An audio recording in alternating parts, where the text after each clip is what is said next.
our last video, we practiced finding slopes when we already had a graph. We learned that there were 4 types of slopes, and those were positive, negative, 0, and undefined. Today, we're going to continue with slopes. However, we're going to use learning target. I can find the slope given 2 points. So today we're going to learn how to find a slope if we're not given the graph of the line.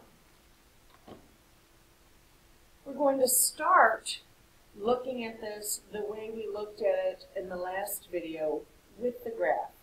And we're going to use that to see if we see a pattern in the way we find the slope if we're only given 2 points and not a graph. This graph is different because each box is counting by 2. So with this graph, it actually makes it harder to count. You have to be very careful because each box is 2. If we look at the way we did this in the last video by picking 2 points, here's our first one, and this point is 0, negative 3. And here's a second one, and this point is 2, 1. We could count it because they did give us a picture. So let's count it quickly and see if we can find a relationship between what we count and the points themselves. Now, because each box is worth 2, if I go up a half a box, that would be 1. And then a whole box would be 2 more, and another half a box would be 1 more. So this is 1 plus 2 plus 1. And so my rise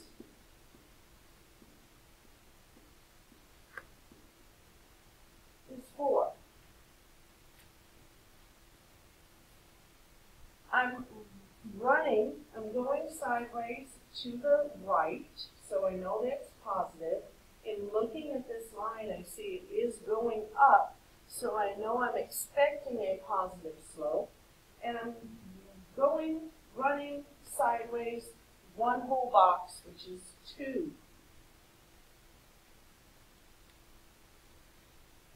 Does this slope simplify? Yes, it does. 4 over 2 is 2. And because it is an integer, we can leave it as a 2. We do not have to write it as a fraction. Now, looking at these points, as I'm going up on the graph, what number am I changing?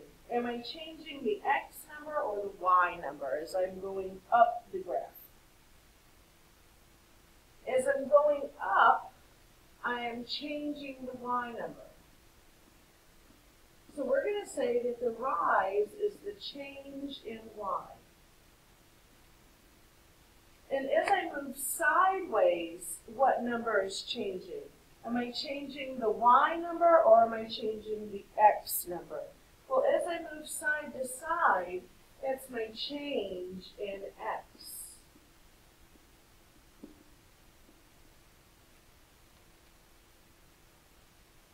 So let's think about this for a second. Is there a way that I could get a 4 if I have the numbers negative 3 and positive 1? Is there anything I could do to get a 4? Negative 3 and a positive 1. So I'm going to say and a positive 1. Is there any way at all to make them equal 4? Any way at all? And let's look at the change in x and think about that in the same way. My numbers are 0 and 2. Is there any way at all to make those equal a positive 2?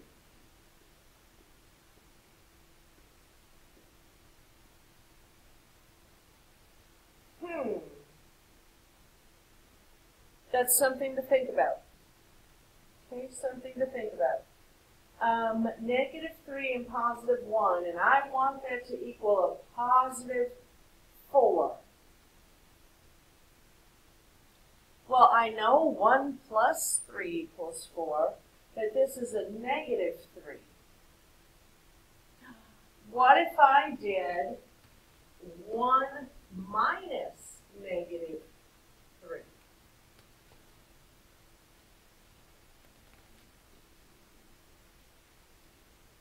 And if I did 1 minus negative 3, I would want to do the same thing for the x's. So how about 2 minus 0? Well, let's check that. 1 minus negative 3. What happens when I minus a negative? So instead of having a minus and a negative, I just have a plus. 1 plus 3. That is that positive 4 we were looking for. And 2 minus 0 is 2. I ended up with the same answer by determining what the change in y was and what the change in x was. I got the same rise over run of 4 over 2, which still reduces to 2. Let's apply the same thought process to this one. First, I want to ask you, will this line have a negative or a positive slope? And we will answer that question together in a moment, but I want you to have that thought in your head. So we're going to pick 2 points again. And this time, we're going to pick this point right here, which is negative 6, positive 3.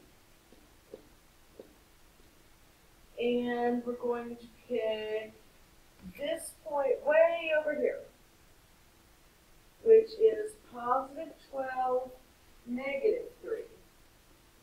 And again, this particular coordinate plane is counting each box by 2. So if I start from our lowest point,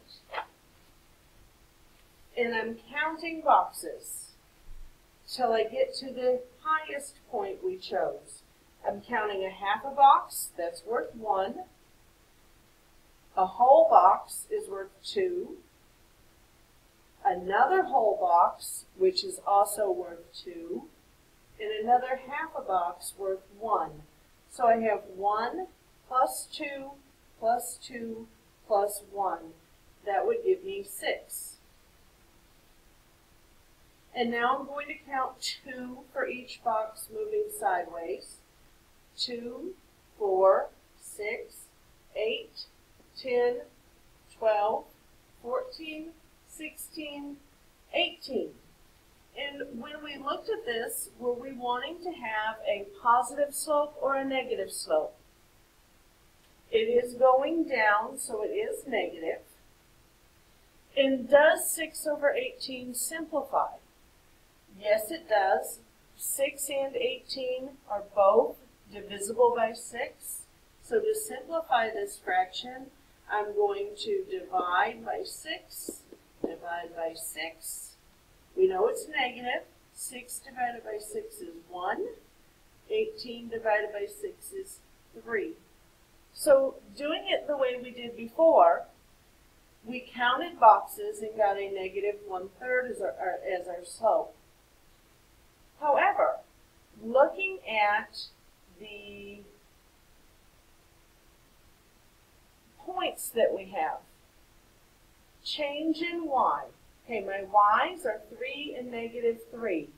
Is there a way that I can take a 3 and a negative 3 and get a negative 6?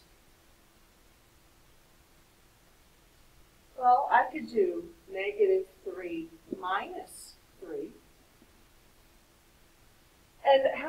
change in x. Is there a way to take a 12 and a negative 6 to get a positive 18? I could do 12 minus negative 6, and that does equal negative 6 over positive 18 again. So I found it by counting, but then I looked at the points I chose to see if I could get a way to find them without counting. And we determined that we could subtract. We subtracted on the last one too. So I think we have a pattern. Our pattern is that our slope equals our second y value minus our first y value over our second x value minus our first x value. And we actually abbreviate the word slope as m. So m equals the second y minus the first y over the second x minus the first x. Now let's try with these points. The second y is 9 minus, the formula says minus, the first y, negative 6, over the second x is 3 minus negative 2. We know minusing a minus changes to plus, so this is m equals 15 over 5, which does simplify to 3. And we did not have to use a graph. Let's try this one. Our second y is 1, and our first y is negative 1/2. So 1 minus 1/2. Excuse me, 1 minus negative 1/2. Our second x is negative 2. Our first x is 1, so negative 2 minus 1. I changed my minus negative to a plus. 1 plus 1/2. Well, 1 plus 1/2 is 1 and 1/2. And negative 2 minus 1 is negative 3. Now I cannot leave the fraction in the numerator.